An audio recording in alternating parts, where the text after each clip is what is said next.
Now, children, my dear Sunny, Ebusia, I'm watching Bio Ama, Aquaba, Ocean, Adom TV, Sansun, out here in Casempa 94.7 FM. And I pay, I bet for me no more Eba Bedu, already seated, a honorable Kwabena Kukofu, or your executive director, Environmental Protection Agency, or no transfer that I share anymore, Sir Eric J, or deputy Bono regional communication officer, on the Suba Beckham, Comotrano, and Yamfa mining, and I think, you know, and whom some midi kind of two dano. Yemfa enshas na menkwa homa so mene professor Kwam or ye mining expert mene no chem komotwetwe no as a prof say otemenka Adom TV sunie asempa 94.7 FM yemo ache mo akwaba.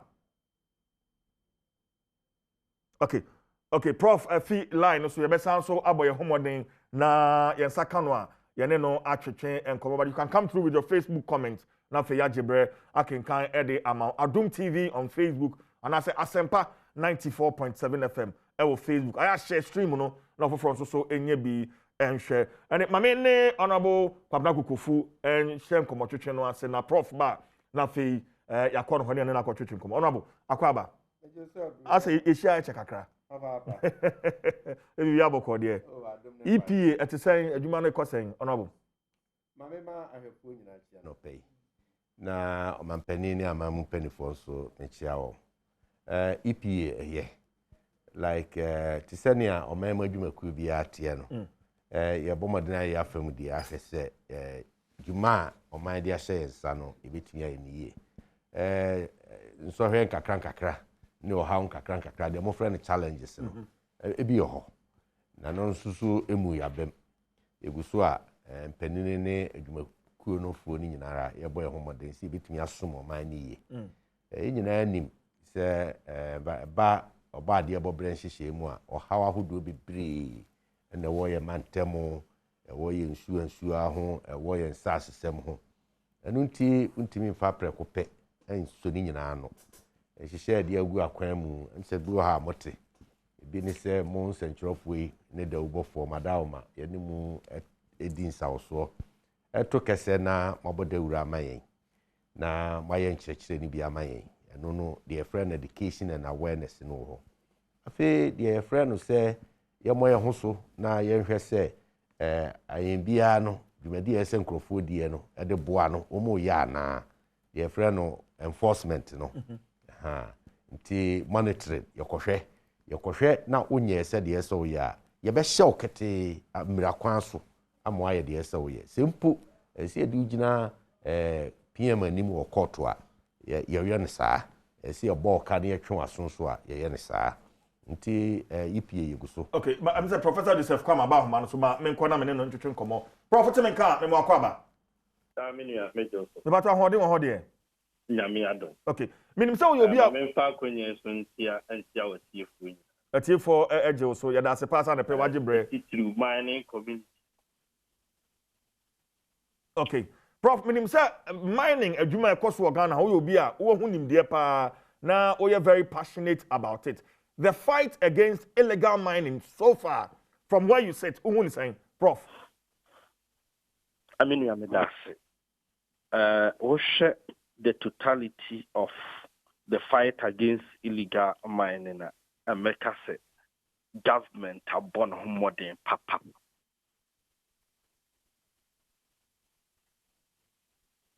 Hello, Prof. Prof, I thought, did I hear Kakrama me? I'm so a homano. Yes, sir. Hello, but what to make? Yeah, you're talking, Prof. You're talking. Okay. And that the Mijinasu American say, the fight against illegal mining. Government are born homodin papa. From 2017 up to date. And in Myanmar, Osha bind the Aguaquema.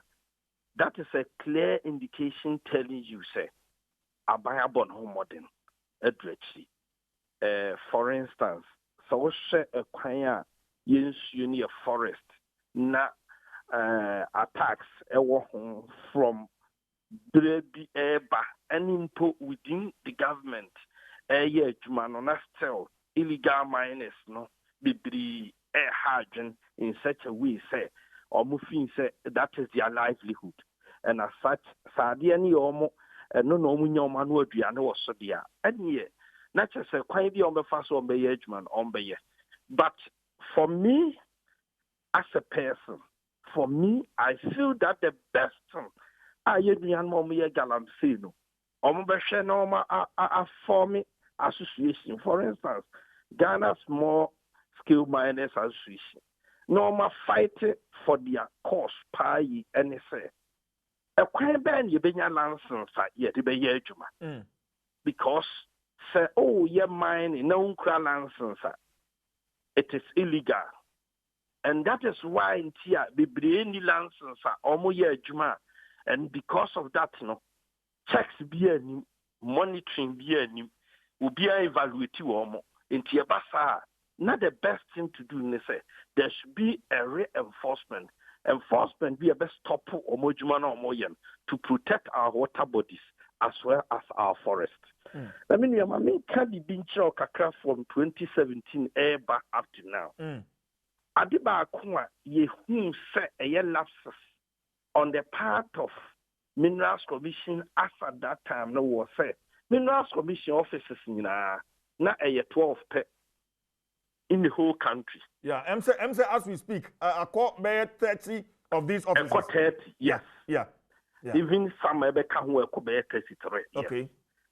So that means Minerals Commission offices has been decentralized. I call the doorsteps of the mining communities. And then you toss me go fire from mine warden.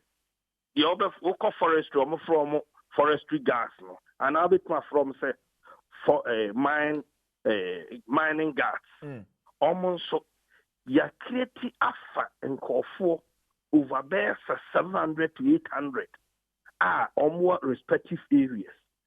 So you can imagine say government is ever ready to assist say obeshe amanko for mining responsible. Now, after this, government realized that all mining, illegal miners, and what say a boa no mutwinya peppers, no muyajuma.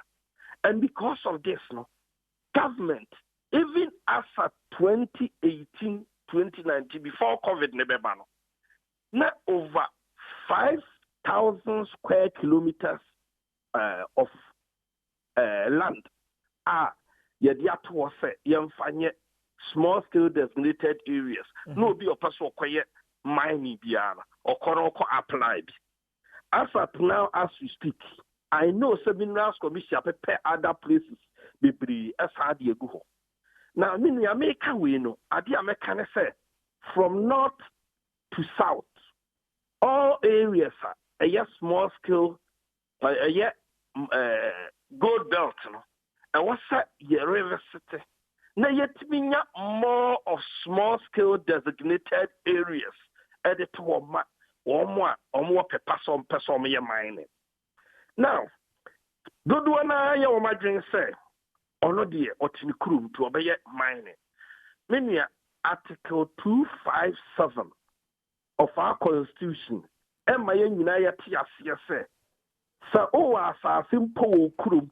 Na se wo fie na gold wo so a enye wo dia e aban dia etia wo se wo famra kwan so na wo ge license e be boa am wo timi dia e dey etu.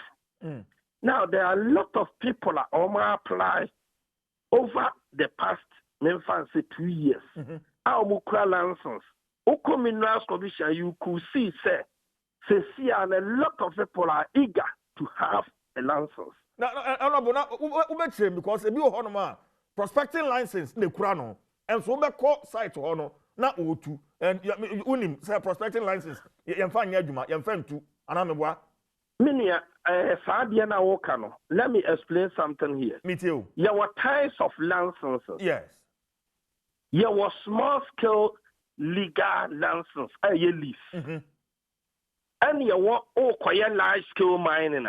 Your license are your friend prospecting. Prospecting, koshe. And sana we are now say economically viable. That based on that, why your whole lease will be up so your large scale lease. Okay. Now the sad end of it, say bebre eche prospecting license na they don't put it into use. Obroni beka say abuse and misuse of the license.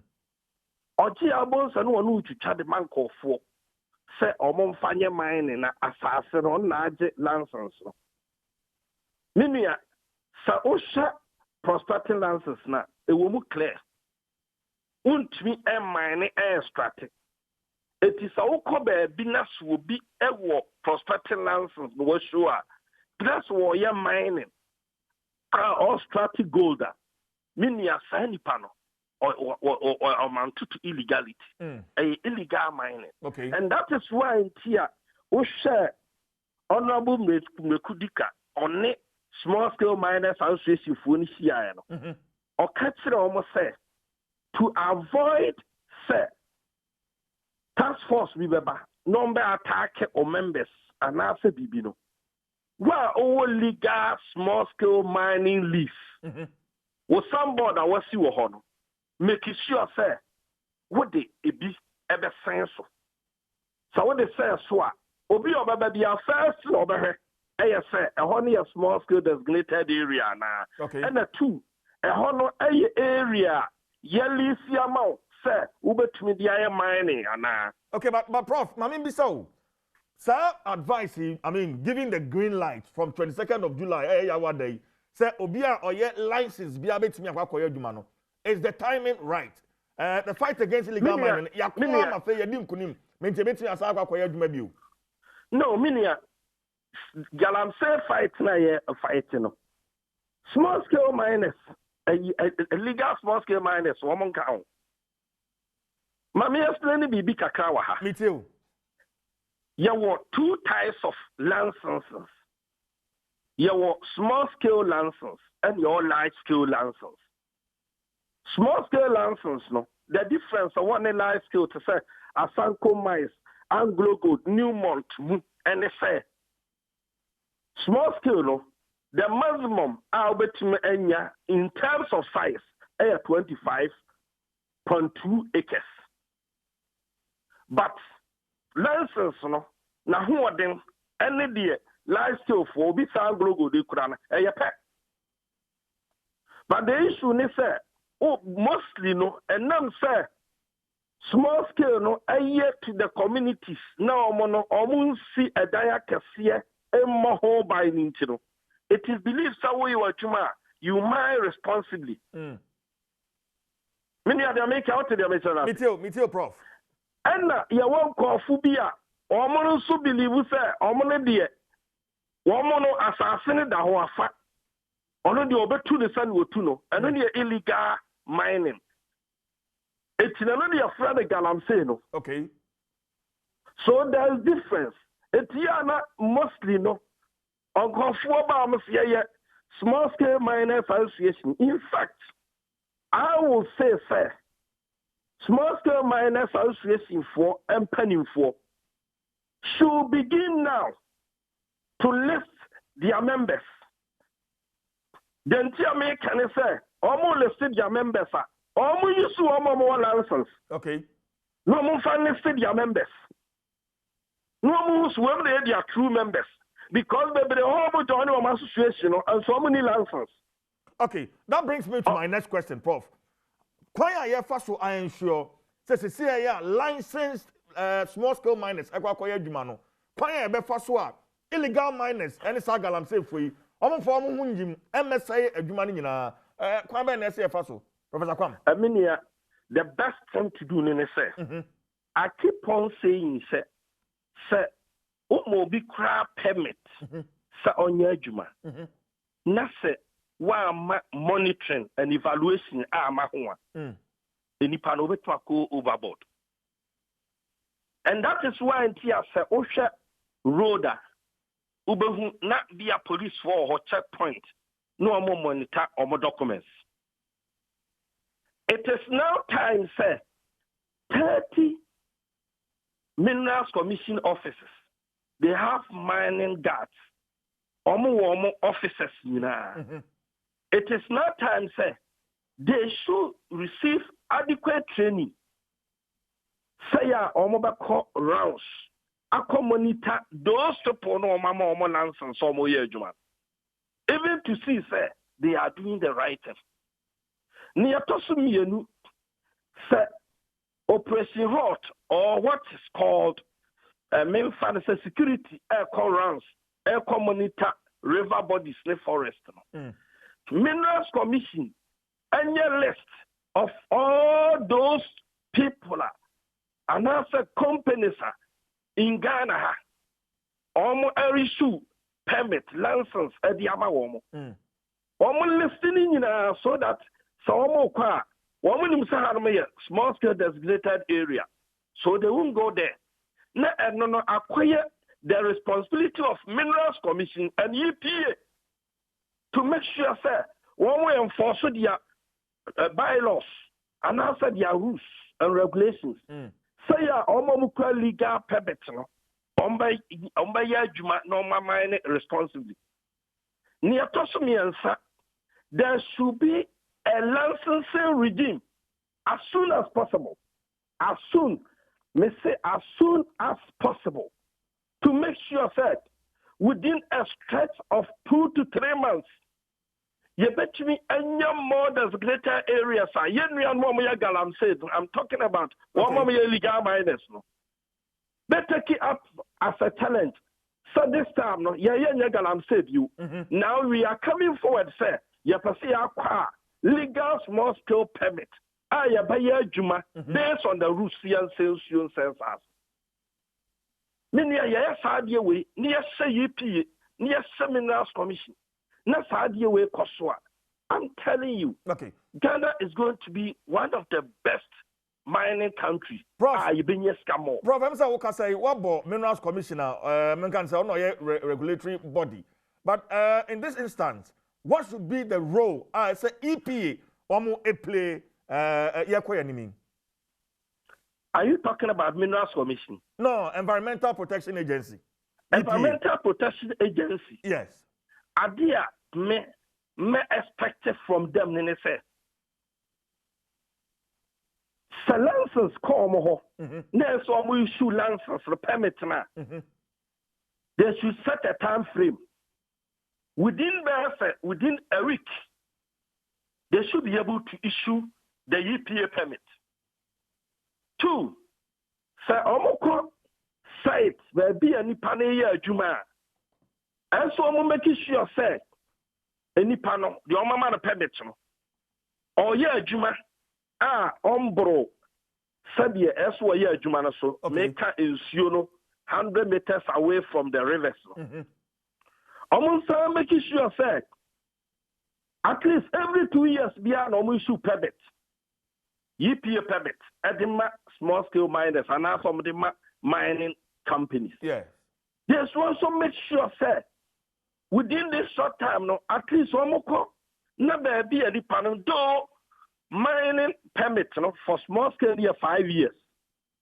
It's in after decommissioning, and also we are closer of mines, and also what we know, and also reclaim assassin. But EPA for a year vibrant. No more serious monitoring. So I'm going to say, you will be permits now within 2 years. On Qatar, Seneswa. I'm issue for Fromano. I'm Shannon one Qatar, Seneswa. Okay. Proper reclamation. Okay. And when we do this, you pay proper mining and you more money. Okay, but Prof, in Ghana, gold you to know Ghana, 100%. 40% is from small scale.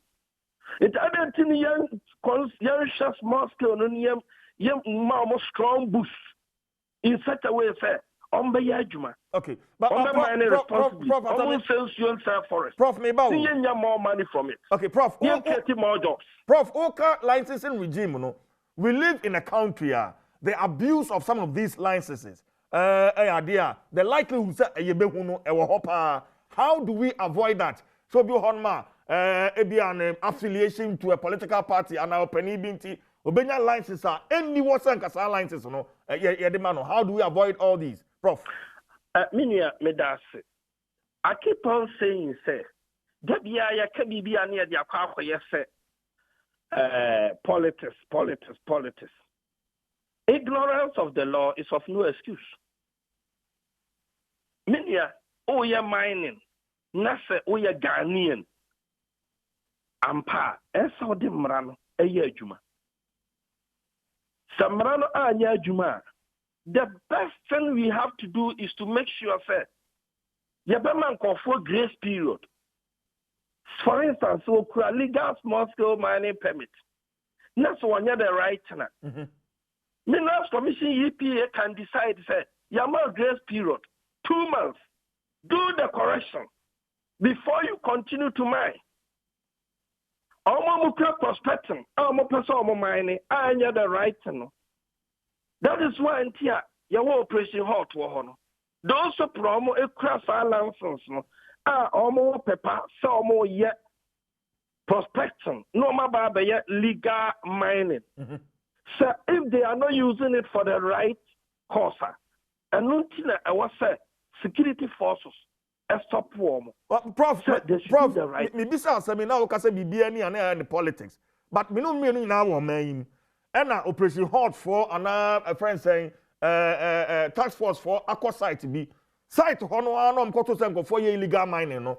Na akwabra ni afa phone, ogina ho ano afa phone no afre. Opani bi o wosoro ho. Site wa na afre commander and say site we there move free ho na omunyo omodwuma. How do we avoid all these things? Because about politicians aboboano and this thing has been going on and it's rampant. Professor Kwam. Minia, sesi I want to catch me. I have not witnessed anything of that sort. I see. Because me aware of that. But if it is like that, I think that means it's most unfortunate. I want to say, go back to the drawing table and revisit the issue.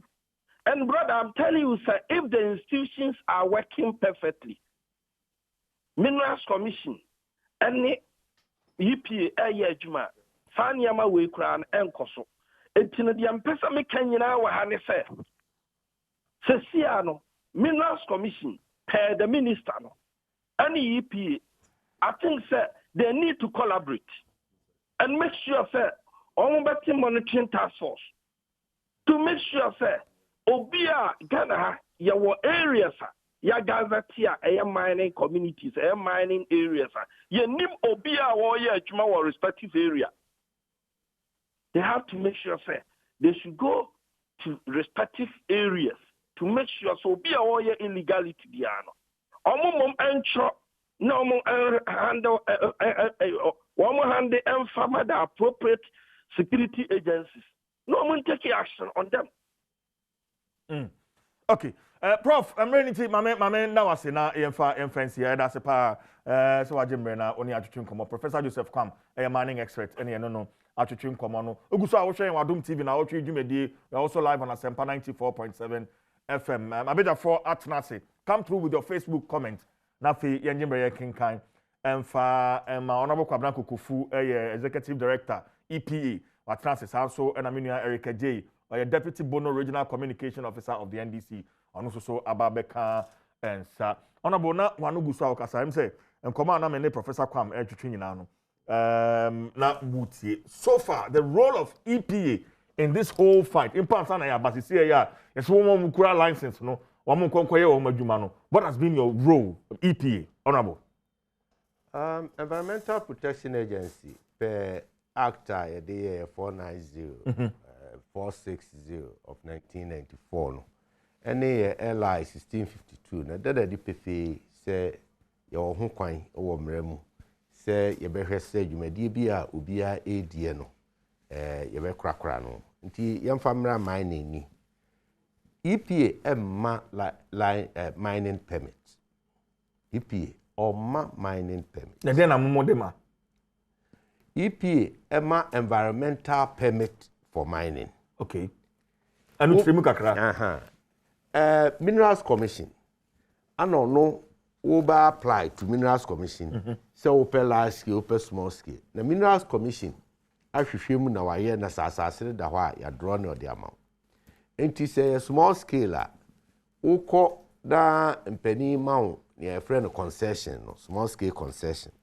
And no a Minister of Lands and Natural Resources. Ana assign him our ansa na abetumi akọ se wo koye adwuma no ese se wo ba Environmental Protection Agency na wo de betu EPF anim se me makoje mining concession we map ni nie ahanie na me pese mo ma me EPA permit ye be ma okrata di a ye de be ma wo form E1 EA1 wo be kwa akofele nsembusa bebre wo tu fili wie na de ba na mining department o EPA na ya hwehwem mo fele num ne ade nyina enti yen ne be ka se da bi asase no adansuo abna ho nti wayi no kofa nsuo abna hwe na 100 meters or so untimi kotu gold no eben ho untimi ntu gold no wo nsuo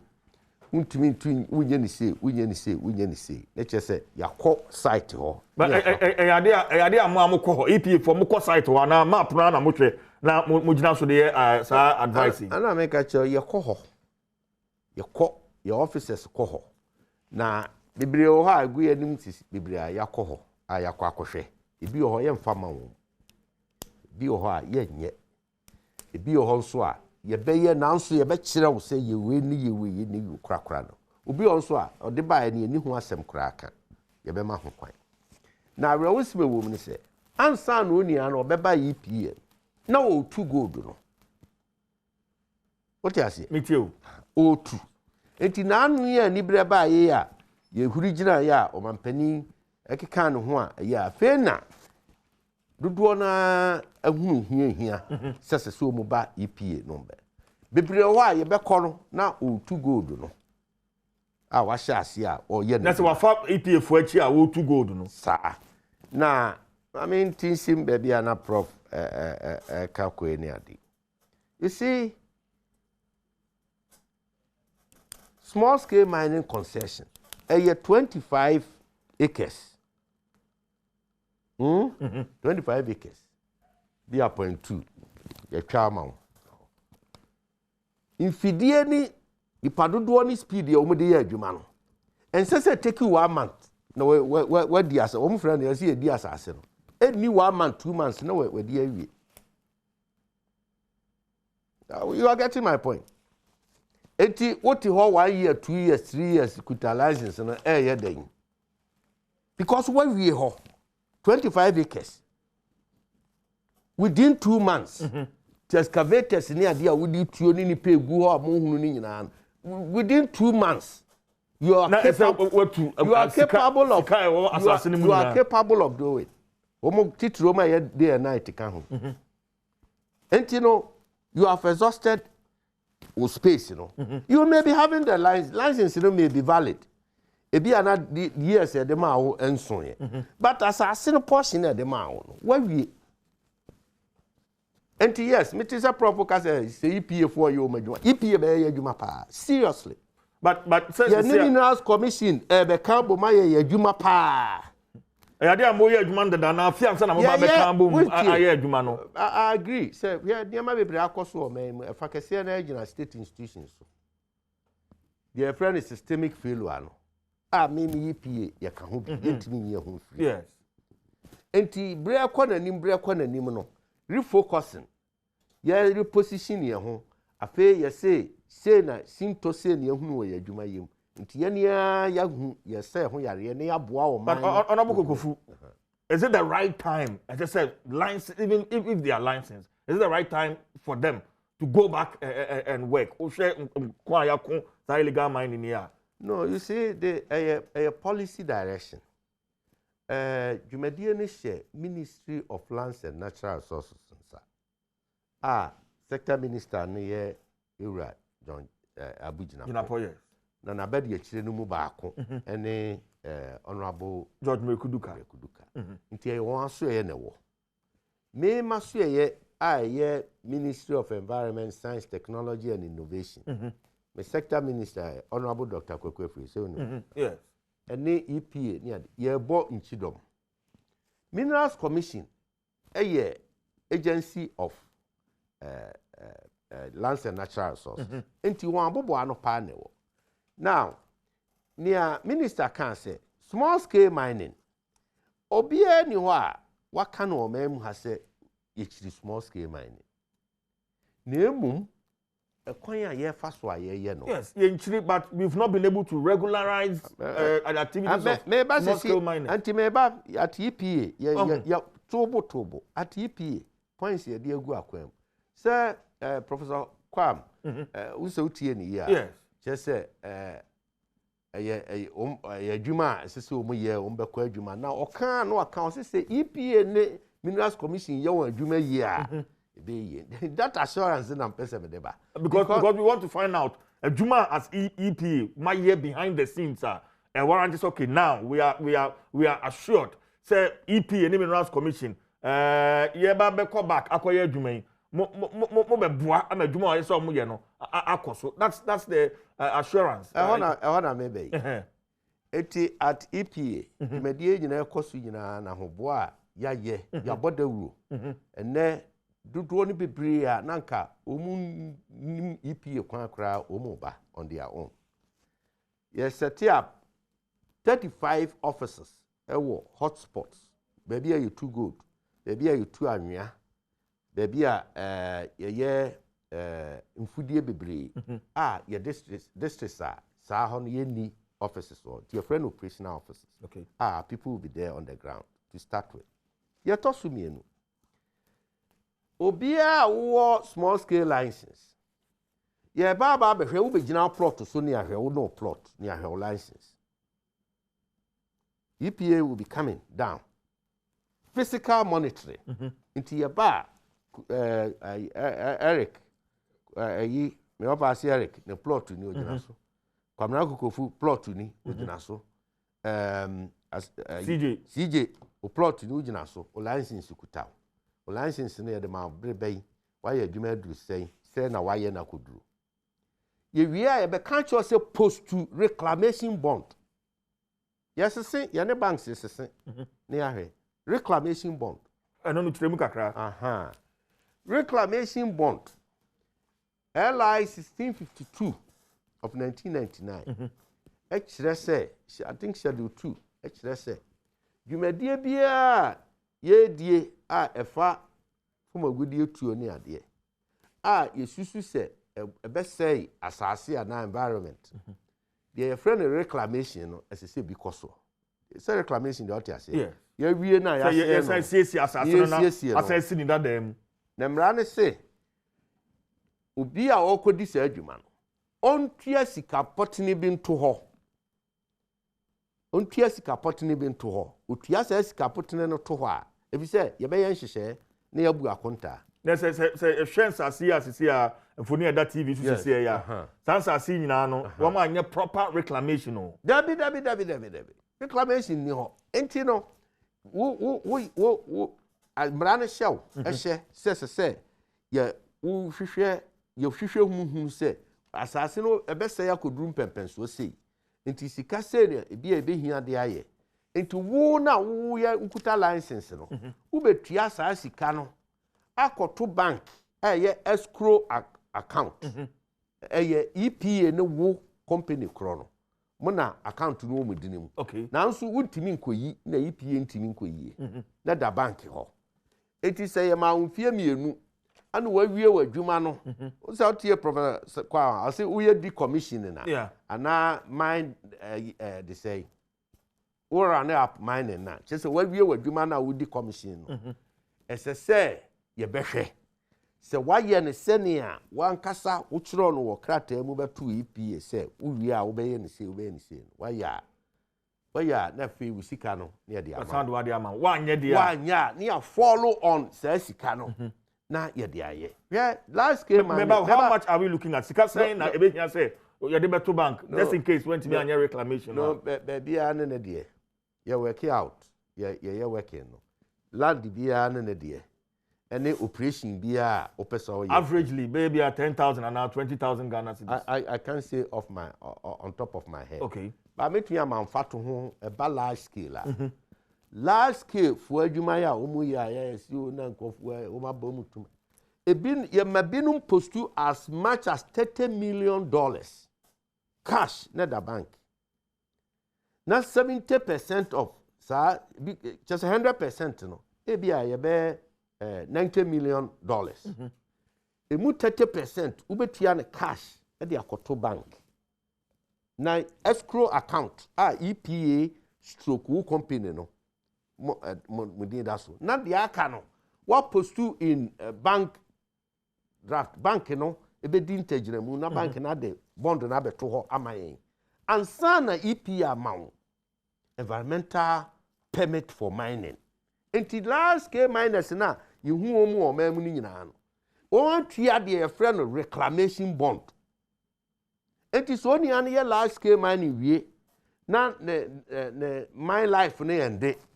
Na osesa ne nkuku ne nkaka na oje hane na odwane free man mu a. We and one say EPA boy and salu say ya na bank. Then it means that EPA ma diabro kakra over the years reclamation bond na enya de ekoso ntina yehunu sa amna ensa si nyina ase abedu say enti meba that is where tinam state institution systemic failure yes ewo yenya enti ya meba office ana ya tnase ne ya yedi nyina na ya hihye ni nyina say small scale mining no one of the major way I bet me they regulate you and it says reclamation bond no you be enforce one major step that is coming ahead. Minister so policy no any bibia ne say yes small scale miners who license to bet me akoye adwuma we are recalling them ye frɛ won aba say brana be postu reclamation bond na fa to ho ye be sese near the amount yes senior the amount na to reclamation bond na da o near ye hu ne challenge CCR opportunity say ye kan adwene bom na nhihye ye no e betimi e de o man na koduru pempenso ofofo on say na say any ade ye hu challenge ye hu problem but some of us see opportunities from so na ba wi into opportunities in the any say ye be krakra asase ne bio ye be ni ye okay ye be ni ye no e de nyuma ne ade e ba honorable mami mbram kakra what if the current licensed small scale miners reclamation bond ni sika so mutua no wa ma hoden engru ho se e ba ne sa mbe dem gbaje o license no na mama kwa mama nya adwuma no one post to reclamation bond na ye ma kwa ma nya adwuma mama kwa mama nya adwuma no but there is one thing so I say atiase ye 30 million people as at now bibia nchese se ye nyina wo bia ye miner. Okay, in case say bia enti meba okay and bibia nchese se Ghana ni bia kwaje concession no kutu mines senior bibia nchese se Ghana ni bia ya broadcaster no enti we ya wadin so be ya broadcaster no ese se ho nhihye ne ho nimde ne ade no wonsa aka wo sisi asa nimde ne wonhihye ne de adwuma yi pe ansa no ayi wadwuma yi enso a o metena ha obi hwe osisi a onya ya nkote ha nanso ebi a school no a de yesi epe qualification ho ahwan nsa nkanti enu nti no so wo so be ye mining dia no asinkete so be ye dia ese se eho mfiafia ho ne ho nkekawa ene ade nyina se oye one ye be instill say ye be make sure say area na e de amawo no 25 acres no eho na wo ye adwuma na wo ye wi a reclam what we it is a 2 months 3 months 6 months na be we are and so vacate land no it is a reclamation scope na you now the buy so be reclamation no e so shase na wo ye wa nya bond na ade ye de ato ho no na ye de aba na ya fa nkoda na memo anya adwuma don't you think say it's a consideration be them especially small scale miners you makotene fie omo nya adwuma for a very long time here you come here you come the state institutions are top for my bedroom there no ye na humobro na ye de na ye kakakra na dididie ana we ya obitimi ka se galamsey adam dididie nti galamsey na illegal mining no ye de hwe na yere ni madidi nti de ono so ya am robbery no ono so nti yen ka se am robbery ano so ye no dididie no there will be no consideration. You see, a case by case. Well, say we are all calling on state institutions to work.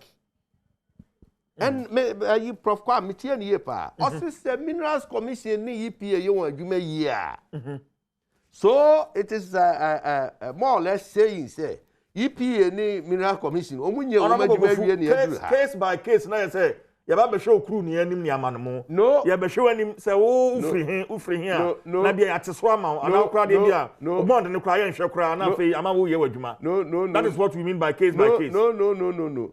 We call my large scale mining companies na. Obia ne na hoden. Ene adwuma na wo ye no scope no. Obia ne asase ne de obese no akoduru. Nti obia postu reclamation bond no according to the scope of work. Tina make us a case by case. It is a large small scale mining. Waha. Now why you again say we dey ubetutu akwa ni kakra bi appropriate ni na de obenya no na eyema na wadi commissioner.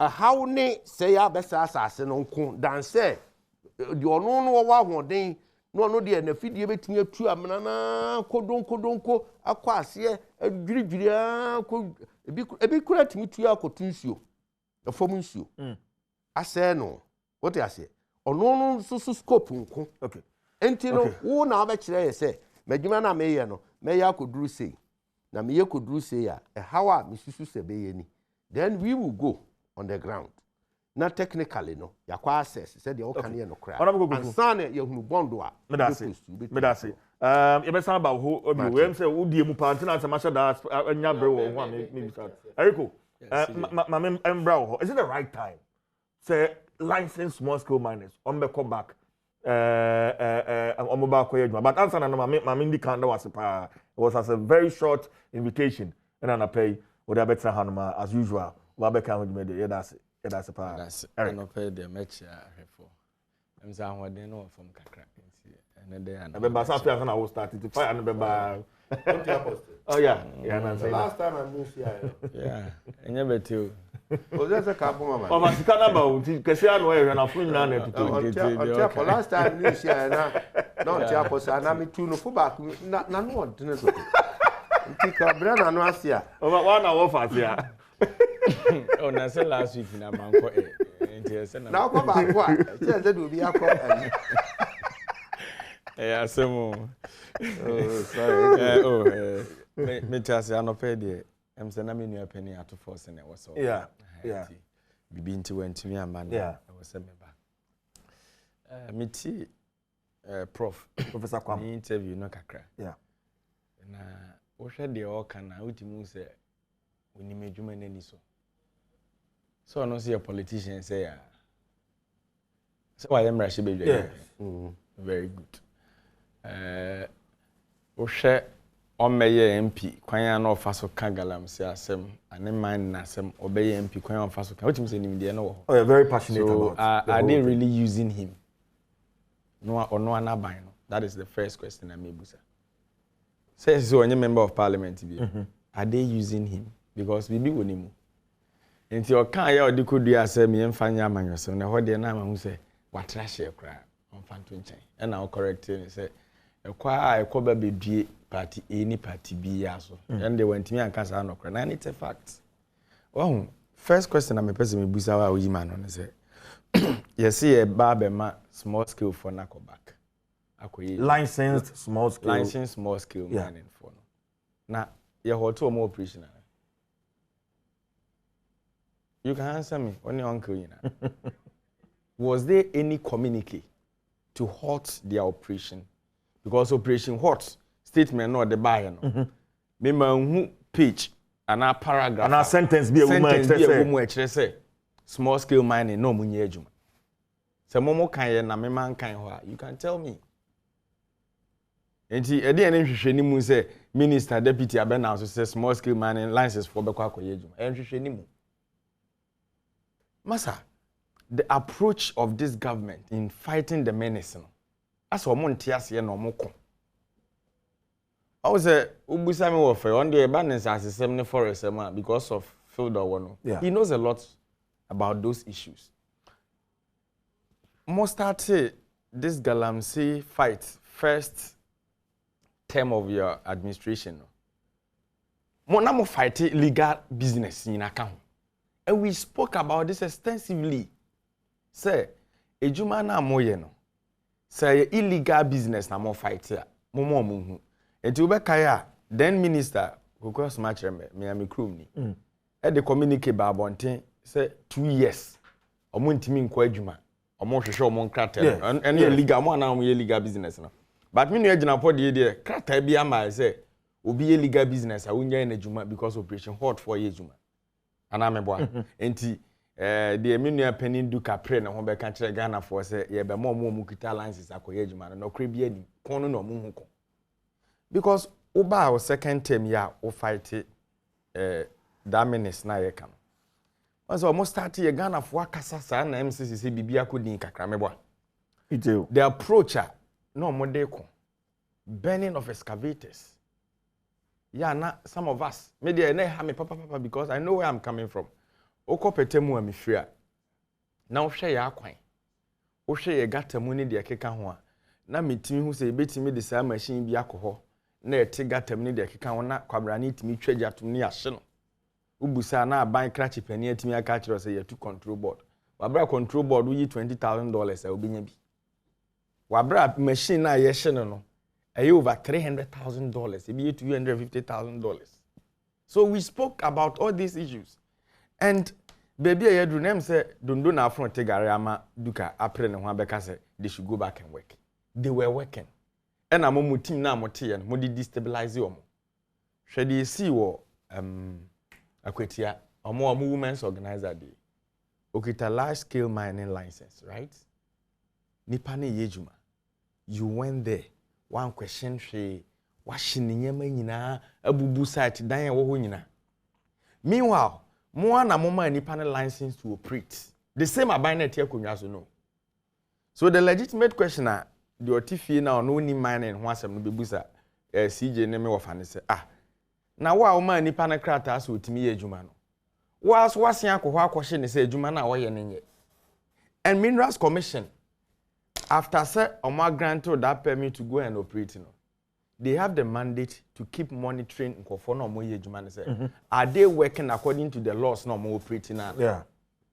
Nti this case Mineral Commission accept say ono no onye na adwuma yi. EPA me ofate at say they no working. Obekwa omo nso obehia nkratasem bi wo mafa. Omo nso omo de man wi a omo wi omo adwuma because one man nipa na kratas otimi kodi adwuma bi no. I was say we take it upon you. See actually yeah. And now I admit to say if it depends be see ne penso wabe those failure na bia see wajatum. Yes. Fine. Okop those areas names we been so baby a ya locate site am obi oye adwuma no. Eben forest. Your forestry commissioner dey be almost na mo a omo ye monitoring mebo a. Nti omo so kokobọ nto ahwe se enkofo ye adwuma ewo area na eben forest no. Omontin see forest no one. All those institutions are there. But more the license no more we are. Say there be a make a connection mine for no doors. On co site one akoye monitoring. In fact, Eric, now can am atuma the na say me share video bi. Tum say kwaye bring to pa. And na one more atwa kwan abubu ndia na atwa kwan ato kwaye nim. Yes. And omo load excavators idi akogu kwaye nim and I was asking myself, you can't tell me say forest gas in the area. They are there. They monitor.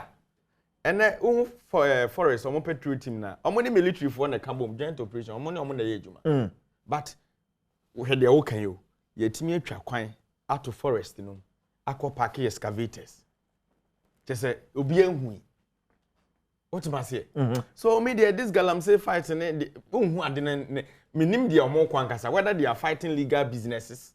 Whether they are fighting illegal businesses because almost started this very operation no. Once a small scale miners na kasapa. Say the second approach na the second phase no more kono. Still it said they no more come back on.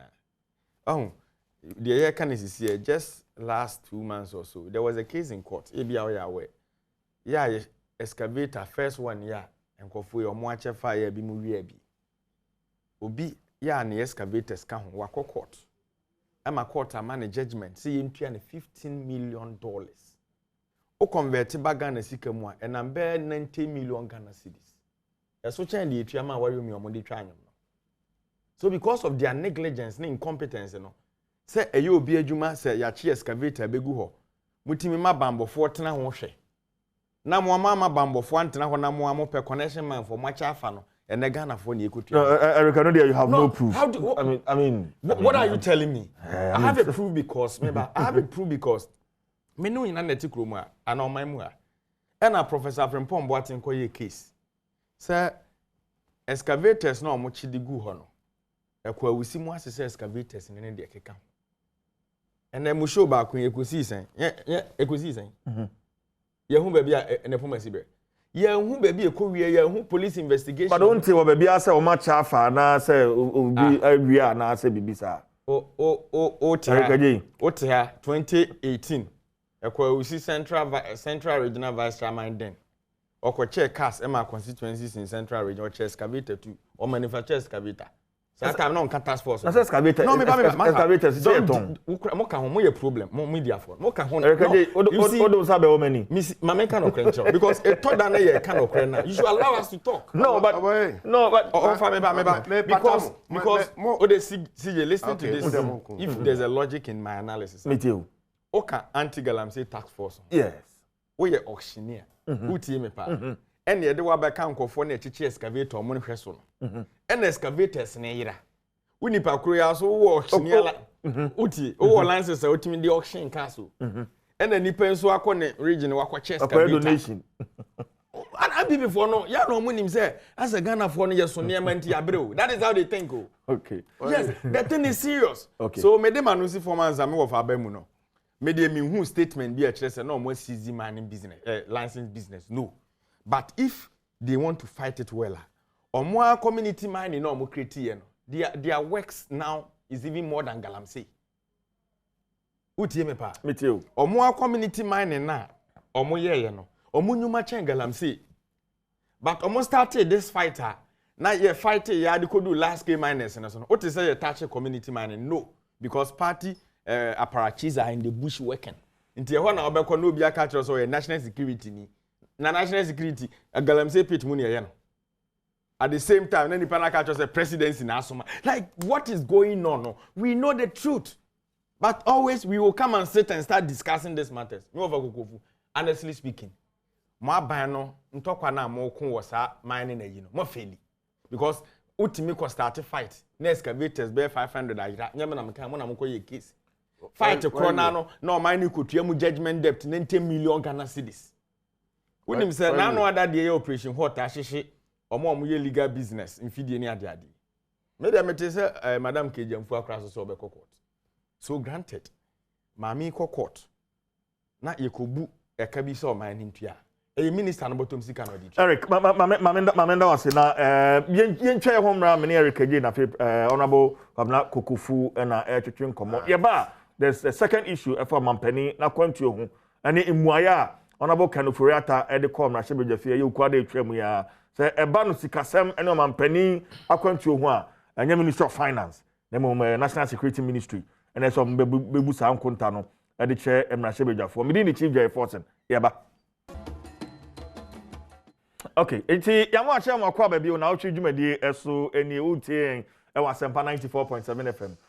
Sanso na Facebook, mo Facebook, lots of the comments coming through. We say good morning. I'm watching you live from Asempra, so Adom TV no size. Kofi Junior there no. Piaga will say CJ, good morning. Everything good, it's NDC. Everything good is bad for them. Let's all support IGP, the competent man for the work. And I pay Yanka IGP once. Doris Owusu, as my brother, please make it clear. It seems what you are saying is similar to what Prof is saying. I don't know which of my brothers here she's talking about. Comfort Sakin to say, I'm watching you live from Trifu, Praso. So you come through with your comment. Na fe bread, Yanken Kai, Emfa, Emma. But the Quadano, Honorable Kanoforiata copy of Hyebejafie. And someone what they etuja titi enkonko tiebi na fe yeba ma community rekage to na ahye nkomotwetwe no ase. Speaker, as I indicated in my response to the question from Honorable Samuel Kujata Blacko, the air travel for the President, including the cost for the advanced team, flight arrangements, security, accommodation, and air tickets, are coordinated operationally between the Office of the Government Machinery and National Security Secretariat. Mr. Speaker, as I stated earlier, the President's domestic and international travels are matters to do with national security. The National Security Minister is best placed to furnish this Honorable House with the details that are needed. Thank you, Mr. Speaker. Mr. Speaker, as I indicated in my response to the question from Honorable Samuel Kudeta Blackwell, the air travel for the President, including the cost for the advanced team, flight arrangements, security, accommodation, and air tickets, are coordinated operationally between the Office of the Government Machinery and National Security Secretariat. Mr. Speaker, as I stated earlier, the President's domestic and international travels are matters to do with national security. The National Security Minister is best placed to furnish this Honorable House with the details. Okay, and the Honorable Finance Minister kind of reacted now to the response and the muaya or the etuja emrashebejefi. Eric, mo feel say way disrespectful. Eric J. Me that's CJ. Ebia na Ghana ni bi hwe me anopai. Video ya boy onim baby ya free a yakoduro. Free baby. Na the free ne say enche be bosome mienu atwam ni. Na me amenu apani ablakwa honorable. De krata bi ba abonten say Ghana man pani na nadu dan kwakufu ado. Etu kwan. Na ekwan na otu ye no. Wiemu hyen a amampeni ahodo nyina etu kwan omode ko. Ya ye papa kofo pension okra ya. Professor Mills UC Ura Mahama UC ono ankasa so gusu oyusu no. Sa kwantu ne de wanfa no anko nti omukọ han wi mu hyen. Na anya se han omukọ han wi mu hyen na eye Ghana fo dodo na aya ene NDC fo bi mu. But the na Ghana for the drone ka ho asem ye wi mu hyen omukọ han ye no bo. What am I say? Because mampani na kan kire Ghana for say ye no mu nso nye den entwen ope na COVID aba enema mu aye den. Eno nti no menu sija e bi afi kra ye nto wakatwe mu wo multimedia no. Ye the taxes ahodo obe enu mu aba ene ya san de be gu so aye tifi wakatwe mebo a. Ni nyina aye ahokira abanti. Enti menua na oye teacher ni a owo me constituency German of Krobiti se kokusua ya ono ofiri mi krom suma henkro na ekwa obetwa be 15 kilometers anse wakodu no mampeni ekufu ado se Ghana nyema mu ayeden enti na katua no ye betum 4%. Ghana ba kwose mu ebi nsida se ye to adwumayefo akatua mu a yatum below 5% kra ewo from kra be 10%. We history ba ni na ye de share COVID. Enti na Ghana for susu se because of COVID ade bia COVID no mampeni so bo ne bra obedwen COVID ho ansan bra bo bi wo ho no so ayeden abo. Enti saa wie mu hyen ya ye ka ho asem nhwehwɛ mu aye ya ekohu ye ne se wo han a 1 hour bia no obetua 15,000 euros. Say euros. Yeah, I'm saying Airbus ACJ 320 obetua yes 15,000 euros. Enti ye check hours amampeni didi ye no. Ye calculation ye 2.8 million. Can it is 280 million Ghana cedis. What is a billion? Can it is 280 billion. And yes, adi de as a bro ya adwene ye ntiase. Enti ye hia se be ma aban mu mpanimfo abekirechirem de enti a ye wo bi si wona ya mfa ne akohan bi. Enti de edi kan ye frɛ owura ye defense minister e ma ne bambra hye bi dwafi. And the defense minister bekire mu obekeka ne stories a ono de ebe wie kra na o ka kire Ghana for say mampani kɔ na ne wo kɔ no na ehu be hia se otimi dware wo wiem na osesa na ho e bi atambewe no nti saa week na be ye freezer na enam kuruma say ene de mampani per flight a jacuzzi ni ade wo. Meanwhile 2016 so born to akalipo na no no because onim Ghana for ya ho kire o ka na akalipo ene de na no dware wiem. Eti yantiase yes still what be count the ode ne ntaso mu but still e was say mum yehu actual cost ya mode ha ye search aya ye figure na ye nya na e de aba Ebia na ye de no kura so. Ebia na ye de no kura wosoro. Ana meboa. So you come with clarity. Na Ghana for nti ase. Ene e fair finance minister. Omo koma na krata na o ka kire so oh omo ma na mere kakra. Na ohwehwe enema mu agada na wanya akwanya ba parliament. Nti eno na ye twen. Finance minister begina ho na no a. Ohwe ne posture nkra na so mpeso okasa. So the year kan nyina no enye na so die na National Security Ministry and there was a this adwuma. So every rational human being babies I will say it is a finance minister and him say National Security Ministry aso dia. Ye man invitation at time no ya so ka so mo extend no man. Ade na one factor time say enye na adwuma National Security Minister. But can that be done? I don't know. Meba oh Debut. Obi abusa question. The file question. Uti. Obi abusa question. E na wo na eso obi ya no. Mre na ye de ma wo no. E na osi wo omomfa nkwa akiri kakra nye den. E ma wo.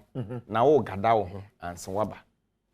Na wo time na onya akwanja respond say wo gada wo ho anse waba no. Say wo ti wo nim say ade na enye wadwuma. Enti ade na wa let parliament den say even question no kra na mo pese mo de ma me kra na enye me question.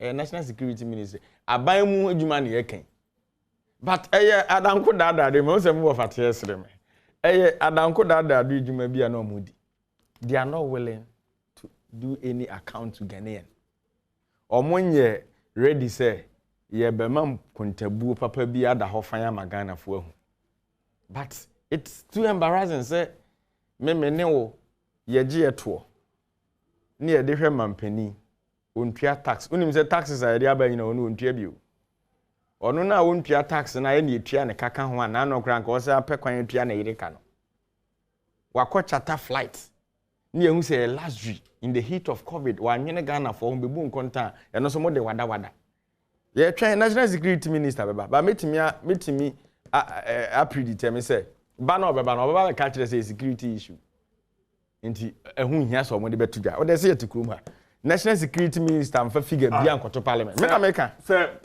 travel no cost $10,000 amfa figure bia nkom rashi bidwafie they are trying to swerve the process that is all almost swerve me Eric Ejina mtia say what the figure bia akoto ha me ba hasisa medi amfa figure bia nko because it's embarrassing some rena mampeni charter sa flight na okon o charter flight no kwaje bosin.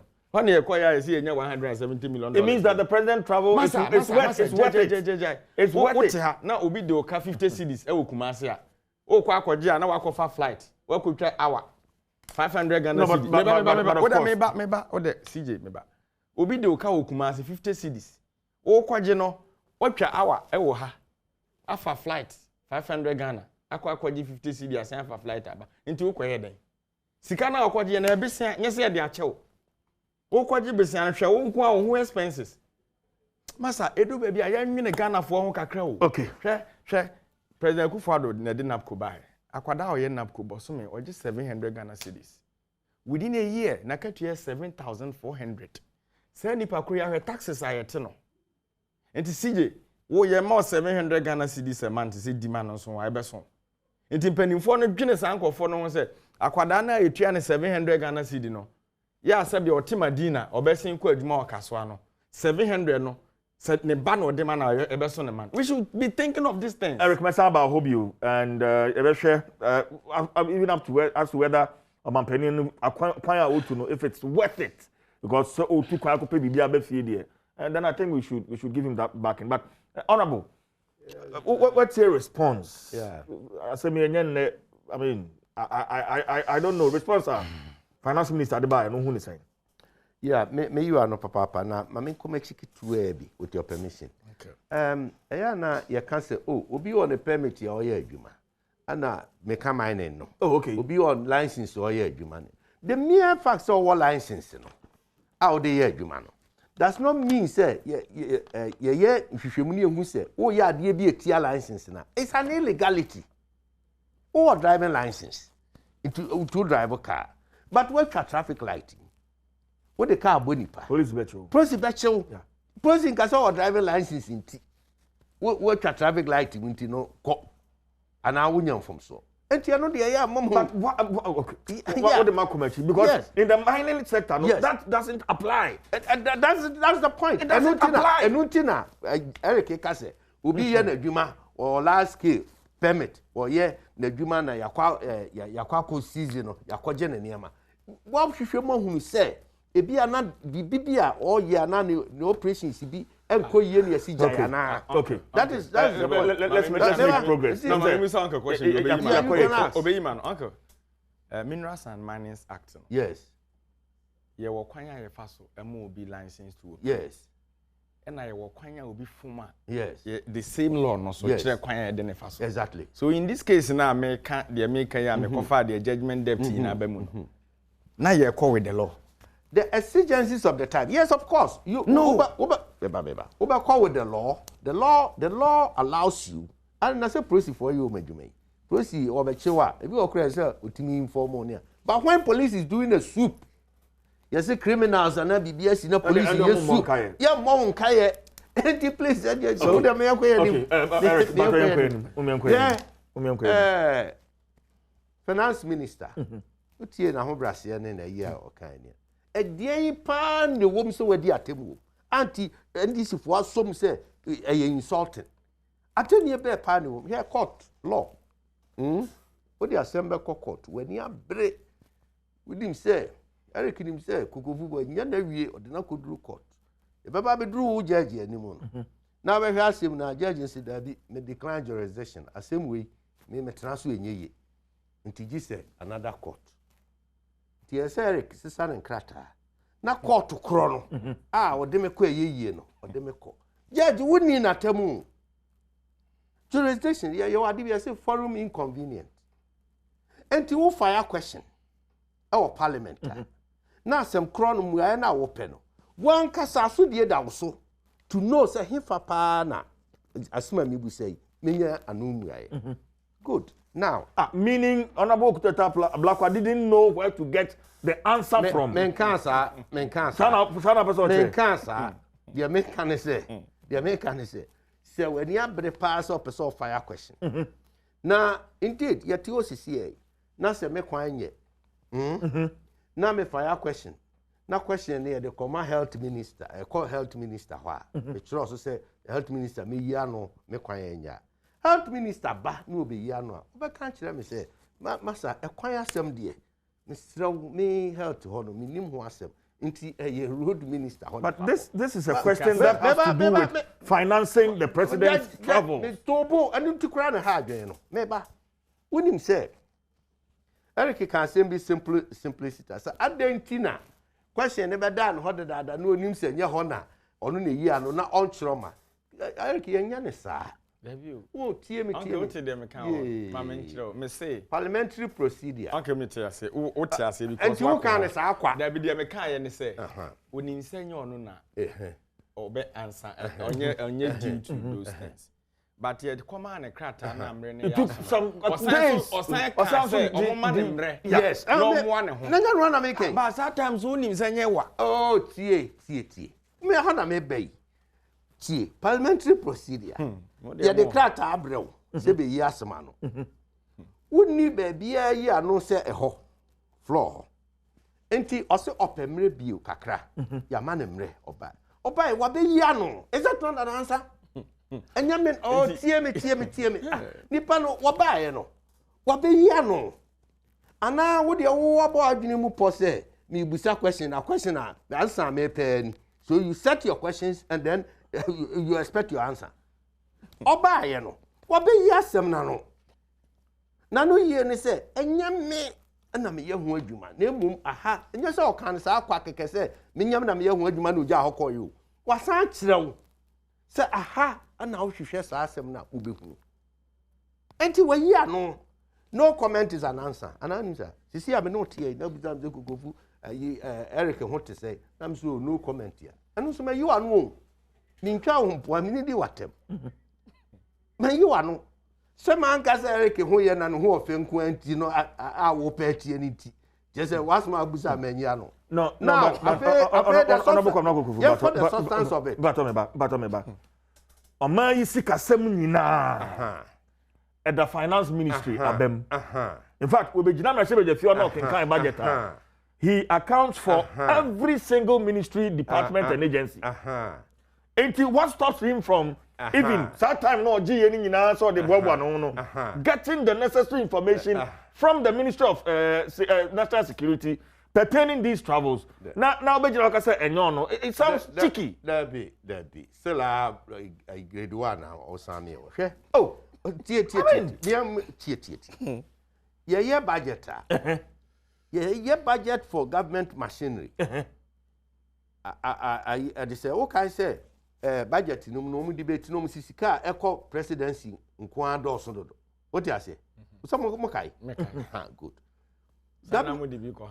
Tobo. Government budget. Na say ya the corner parliament approve.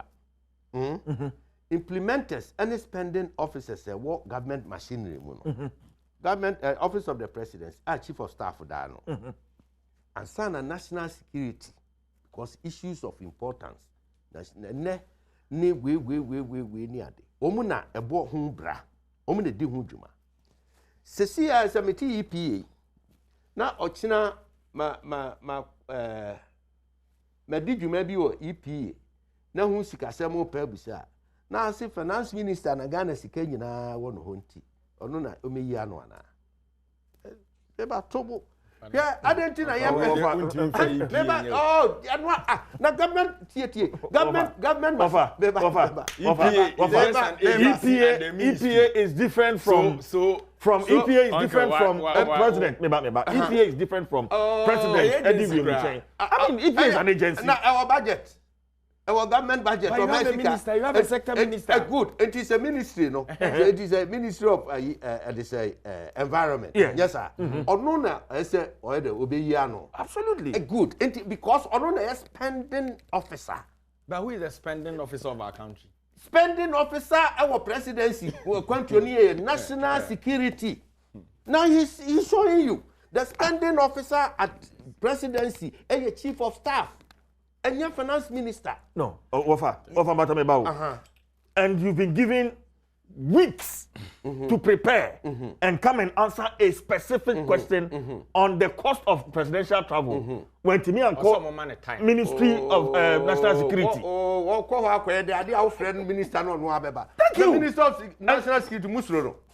And this was Ronana. National Security. Kandafa. Ane. Osi yesuro. On fa figure bi am. That be mentiase Musro nana. Yesuro no. Onu na spend ye. Onu so ye minister. Or kwan say oba parliament twena seba. There are times in fact, sa asem we kra no se ka ye na they say a call national security and finance ye se ko no okre ba be ya no a aka ba se nipa kro ya no beka se da bi nyawo finance nyawo ni hia unyo na spend ye pedi o spend ye your no expenditure and sikana be bro de kan no what apart from member no so crowd apart from that president Tukwai ubisa say o ka say okoye adwuma o de sika bai Eric person kire say e ka oboy no chen mfasodi a e bai e loan yakoje member what dey say loan na loan me no tie betun yakoje bi me no tie betun asore akose ya the answer panzi amielo no enyo ma bia na ukwa ya ma loan enu nti no o mampani Moses no use ye one RBI 15,000 nti Moses say munya euros say o check ni na the bag Ghana sika mo euros say na unya me the Ghana for na ka ni euro okay 2.8 million na Ghana for one some year say about 300,000 euros 280 billion yeah somewhere around 200,000 euros within that range. Oh God of mercy. And our person can as if say sika kra o mampani kwaje ba no the odi fa plane kra do se che. No but honorable we say mashada na more hiding behind national security something is because national security as we all know was some unaccountable interest here to be managed na shebe de fie na and today question na we busan question na fe oh na che say mischief no wouldn't and now you wait na no making kan ade ba ko Madagascar president kakakra bi kan krofo bi kokum no Haiti president Nkrophobia kukum ono kwa de no na jama esie no esie yeah enra wenim nsema ekoso yesi obi obabi o maka enya kuo mbeye kwa kwanu asem se na president Akufo-Addo okum no. You see, a matter of national security.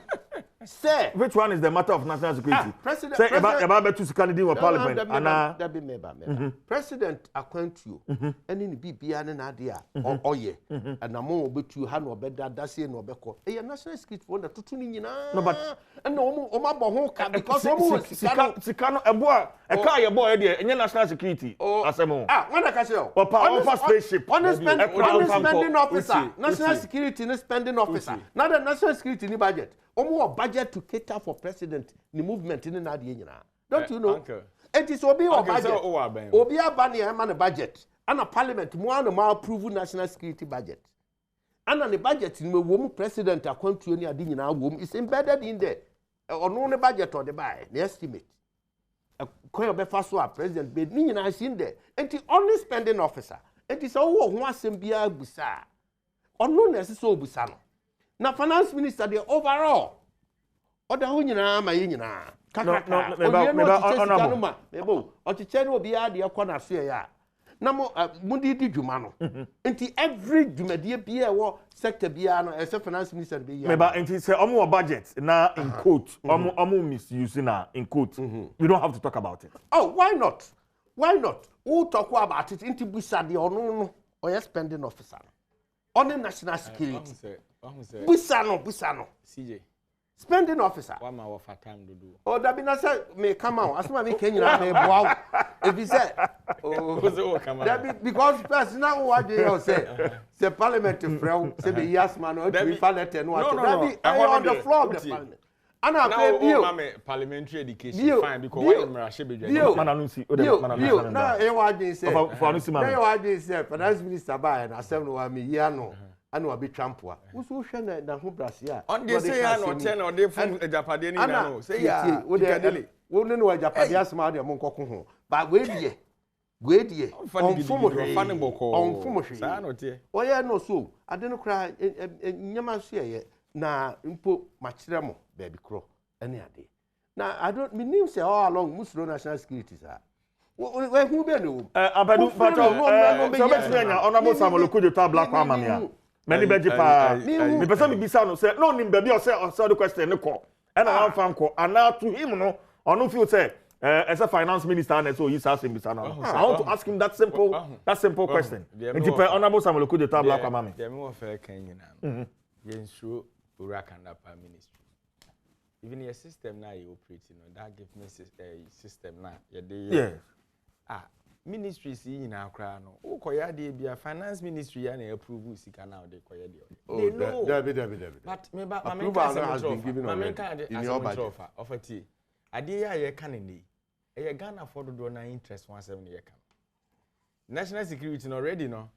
o ka say o ye obi o tie kira wa hu ba bi o keka kwa akoye say president nyema bi de won say ba abonti mani pa hu fine yete ase but say me ne wo yeto a odi sika odi di dwumadie di enye security issue ana meboa yenka se yebusa se president ko hotel ko da he na oda enye na yebusa yanka se he na okotena ye ni meeting say na se obu akonta na obu akonta flight na no uncle get me yes flight na o chata ye no e ho nkontabu no mfamra and it won't me ma abonti medi bank say mampani and charter flight defense minister be confirm say yes your charter flight yes the entire charter and say ba kono na we person otimi akwanya na odware wo so asesa ne ntade ofanya wo na akokan me video no opa ma me send no momo de okan parliament no so clearly no the Ghana for do the ma e ha Ghana for do the first reasons are me di kan de ma won ahase no me kan the hardship in the system see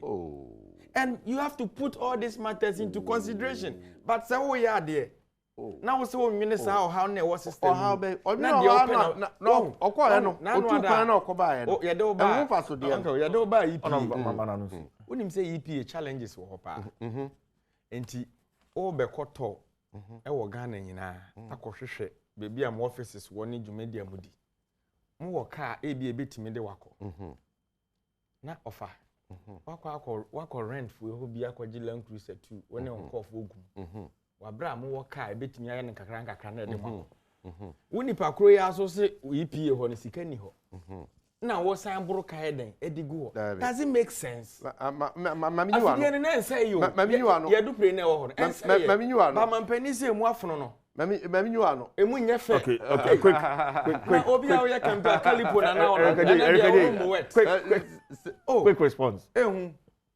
Over. Yes, Eric bit me a damn play issue no I think but you see medical cancer say if we are see you ni nyina no gina say oh tie ya re ya bai na fe wo yo mampani a wa manfo kwan ya be fa so a wo beboa wo ne ade akwantu yo mampani tie ho fasudie eye twitwiri mo yati o memu ha wo kwasire sika no wa han ka wo kwasire sika ya wo mrantie no me ade wo memu ha wo mu ye wedding keke eye ne bottom sika me ya mampani bottom sika ya me ni CJ ne wo Eric the bottom sika na busuafo anko traduane o mbedi bie no come di wo me ntimi tua college school fees o high aeroplane chata mienu asese no asese ni pa egum no de akwa wedding akwa ono ana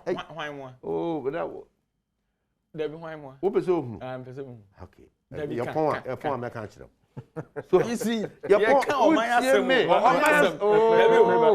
Eric he's trying to me who communication o oh tie but uncle o man asem ni what me ye we nyina enti o man mu na o mampani tu kwan na fidie o de tu kwan na nyade a ebetimi de na kɔ de na ba safely enti esese o system na o high aeroplane foforo no de kɔ okɔ ye no so okɔdi dwuma he wo ye example bi mama ho na mpese ye ba no na no me kɔ ayi sunyane ani o te ya ka abebo me and o high flight no Air Force helicopter na o de kɔ Air Force helicopter say we do ana me team na kukukukukuku de ekɔ we dim na ekɔ Newmont adwumakuo kɛse no man won baabi a wo be yɛ adwuma no ɔhaw ne niam bi ho na untimi nyina fom ehunu the scope of ade no enti say Air Force wo fly helicopter na yɛ area photography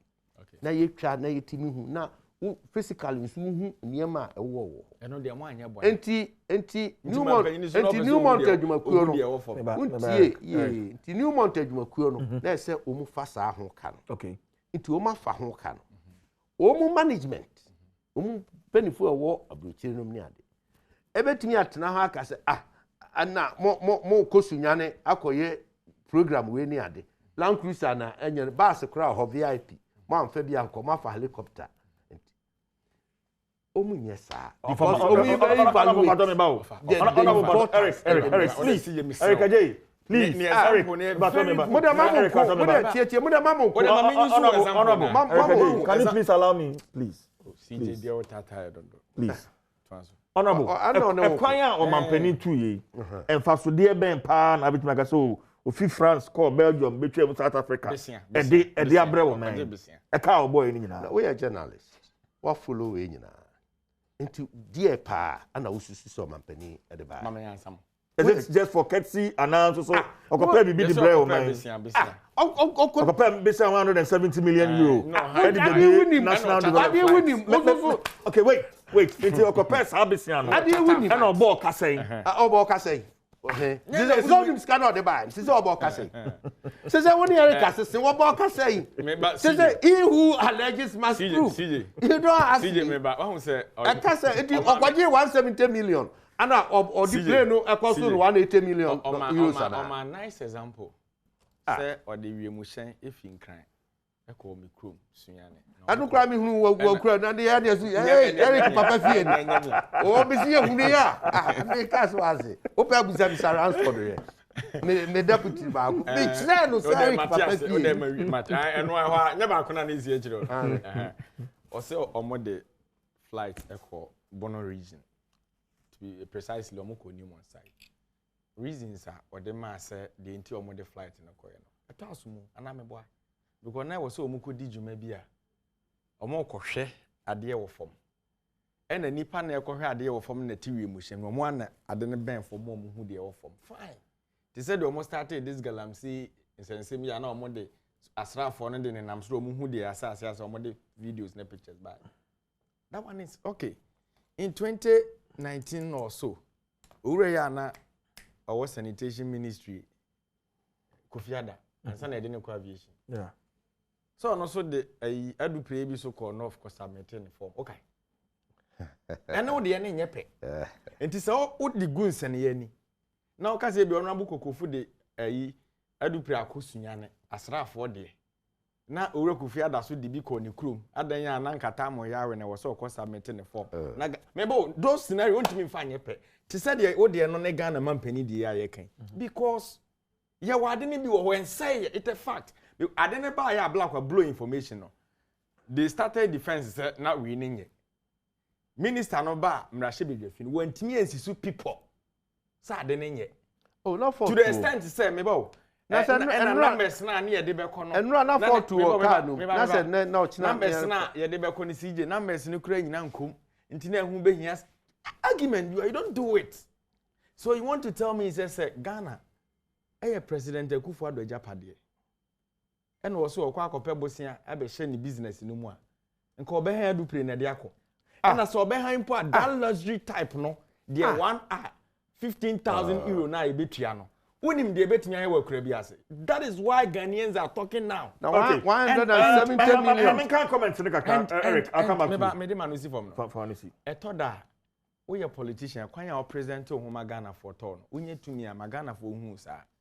Because President Akufo-Addo de no ho ba te say wimfo en ka de na be mananum kalipo banku abetie nyina na odi enti wo na wo ye wo na wo behave that nyina oguso no no win say na ya da ko da da do nyina onum Ghana nyina odi banku utimase nyina said ya wa kan ti china me no be ko fie na na ho o president o banku me fan gate Okay. A few of your comments now for you.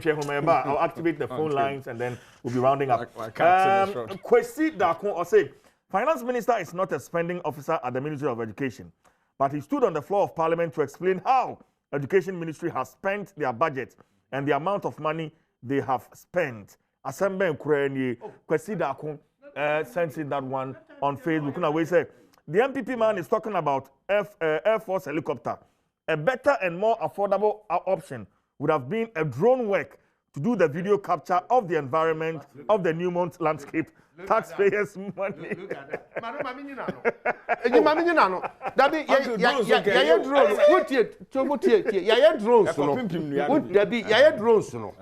Drones work in all. But when you speculative, you are down. Enti say a day him for no stakeholders. No be adding a new quarter say the drones no pictures in the buy and you will be now bonny to them. What you say? I recky. I'm pagana for you. Recky, my dear, so they really cheap their force into your home. Who can help this guy here?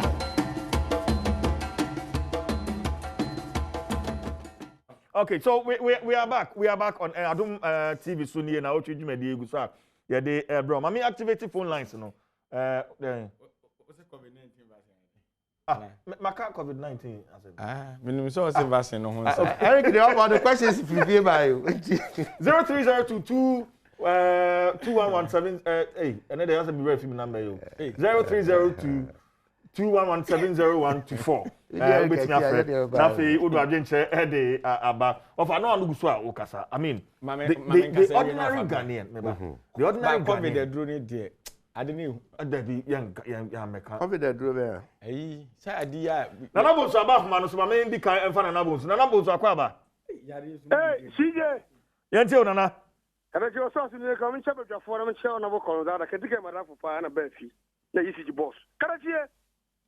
The American say, Master Ministers, including Yamina, on a book of Karachi Manaroma. Some media funny be put to question, not 70 wa. On a body to J. Or Bill Williams on hand plane. Last time I Diana or the Bermuno and within a Bermu at 70 wa. One common thing Nanyama no the next president could traumatin a parliament. Oh man penny big gun because in being see that something factory. Me no can say JB Ibrahim JB. What goes for sensational do na mowa. Bon so and the so factory and very soon your penny could be.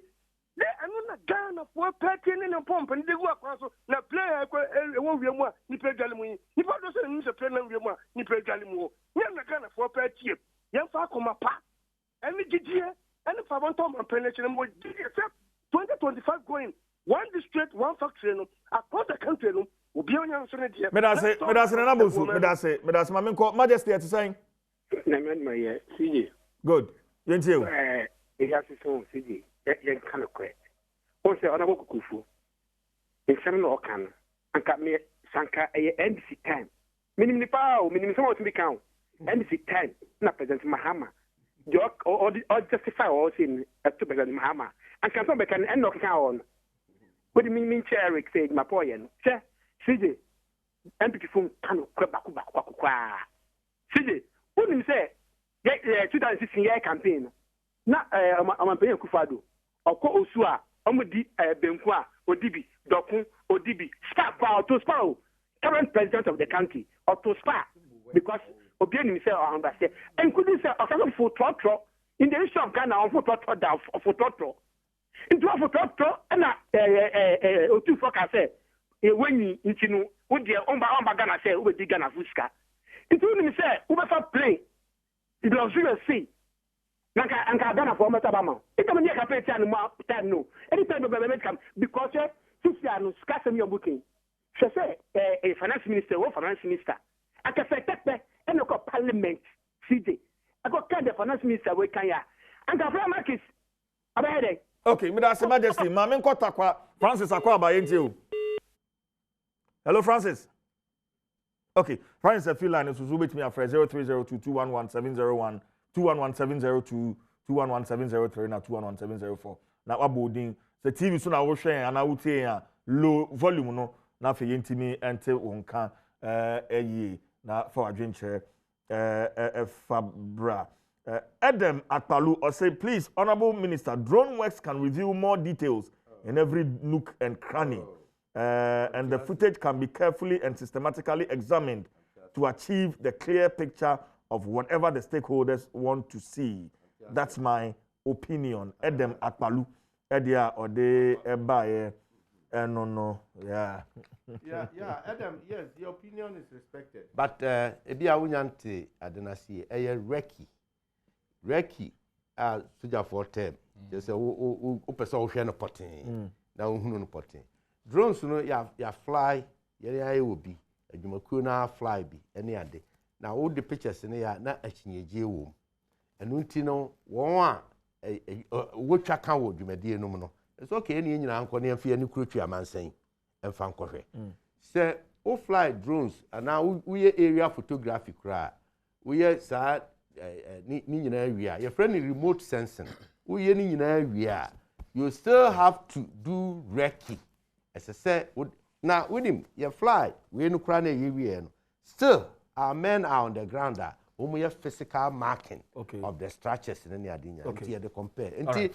I agree with you, your drones need be you fly, your ABBR, but you stakeholders, you know, per se, be adding any mansa. All right. Mamma, fire. Fire ultimate car, Memaquaba, ain't you? You mean I see you, Madame Chairman, KG. Yeah, so. I see you, we are the home. Oh, we are. Kobna kukufuna nano ajudemi yakupo no Ghana funa mobile na CJ oye finance minister ombu meshebe gwafo finance minister ombu Ghana fo abadin tin America dam yewura okuje to abra kwa Samuel oda asemi oda kaba meshebe gwafo na oda to papa na nyim de omre mobu omampanyin yewu akofado na kwantu ho nsam sikasam famayen papa jitum de orukwa kan hihye no daba osan support try by there one man a bill no mfanya no toti no mre me ya no ye ya oboso Ghana fo no onye mmehye begwafo nyina wenyi Na sabai na the one sentence, one statement, the what there.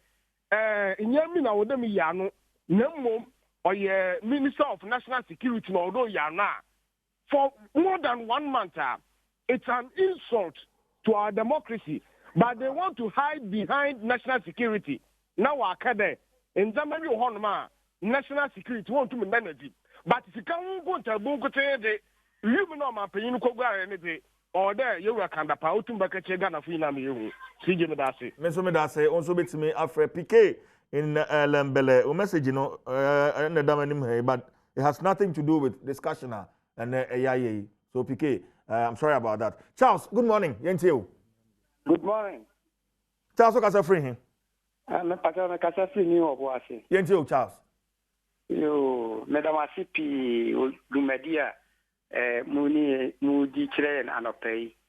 Na home family intimate, how me TV no. Na let's see the more can ye pa. Na kaka mesre yam penny for and say NDC ni MPP na and say yes, sir, womo. Sa title ni omana o my Ghana omubu. Yes, sir, ma womo mi enu and many womo anko. Dem womo kan wo ma dwene mom.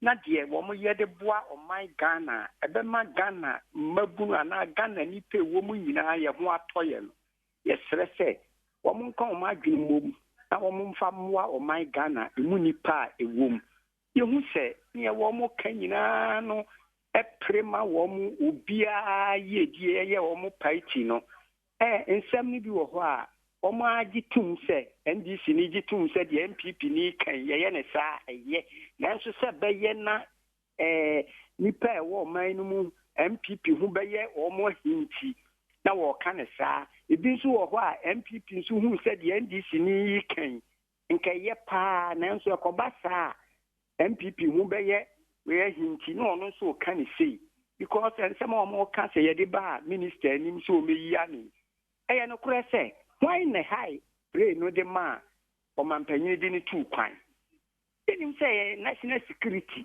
bambo a ehia ma o man panyin ti o mo na fa ne ntutu ye nyina se de be ya na kwantu be ye boko enti eye no kure se wa ba na wa be yi ano se minister no na eye na sede a eno an se mo mfre no na wono nso mra na wo mechirechire mu se wa o man all right me da se pa bia anwene wono nko a the party no ho senior be ya wo me da se mame for my last caller why na was me for no as my last caller na for fancy hello good morning sir yeah udin me did Peter Asare ka say him because say from Boase good we have last caller into your opening yo dia tell say efa me chairman chief ya efa president Control to any the Koya, I want somebody peace. Me did say, I'm President Rebecca say Moya Bosu.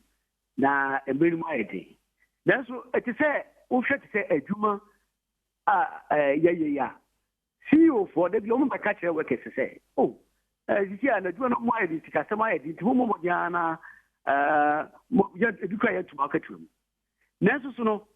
Because we used to cast say a cardio 16 years. Not of tenant that the only saw a drum. But see you know meeting Casabia or the plane and ever. So what the plane or high plane Casabia catch plane yadi.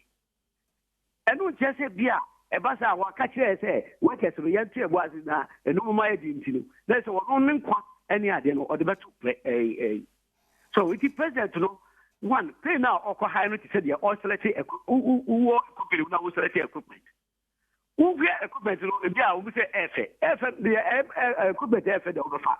But a new yet to be a normal also consider. If you ever consider the capacity. Okay. President to walk on anybody do said or no more. And I did so the breath and the age. All right. Open me that say yeah fancy her now 30 seconds Rafi. Yeah, fancy. Eric. 30 seconds. And me 30 seconds. Okay, 1 minute. Right. I'm producer me mama 1 minute. 37. Come in the yard there cry. 1 minute. Yeah. Yem fanye di na yem famon pa my professor knows. And then 9 years. Oh. Okay. A minute silence.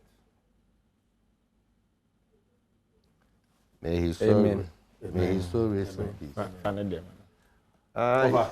Yes, many Eric Yajan. Yeah. It's or your man no, a Japadia Cassia, in Fium Cruni, in United Freno. Young Cabusia yard, and so in Becosona, Yakawa on Pai Boom. In him set you down Ponso so up in a crabby, Sabri. Any car, a TSC, and young see. COVID-19, Yariana da home. Young Cosona, and my home by near mouth of Frost home by. Let us say, yes, sorry, so my man, and for happy birthdays from Kokra, and for Emma, we say happy birthday to my personal person, my roommate, my love, and my girlfriend, Mrs. Linda Asabia Fojo. We, if we producer, list of Kojo Fojo, and then who come for the birthday. And happy birthday. So, I was in the roommate. My personal person, my roommate, my love, my girlfriend. Bed and if a bedmate, because that's why important part. Important because roommates give you a heart. Oh no, the bed is here now, bed is here. That's it. Yeah. And you go on the bedmate. Matthias, Mrs. Linda Asabia Fojo, we free Ukuno, listen to Fojo, and I say, Oma. Ethan, Nana Kwajo, and Munyam Hene, and Yunyam Fojo. Yeah. Yeah. Presidency, me say what they mean for about catch a presidency. Yes, no. Institutions and now I am here. Board. Wa kona catch and now I am here. Board. You board because minimum institution be and now I am regional. And now I am here. Staff in front terminal. Because yes, penny not tablis I think the issue, the appointment. So we need the boss. We are in the 7th month. I'm Pedro. The Chief Jerry Forson, Honorable Kwabena Kokofu, Executive Director, Environmental Protection Agency, and Afemi Aminia Erika J, or Deputy Bono Regional Communication Officer of the NDC. We need the Chief Jerry Forson. Welbeck, I'm Pedro. I am the producer. Ura AC or Hene. That's Hene. Nanayao and so better actually and the backroom staff Israel and the Shema set come and I feel me camera for sound and I pay on bomb reggae papa sana maybe share Jumedi no I say bright on our bomb no Yamisha within the Chief Jerry Forson am I free the price for greatness is responsibility.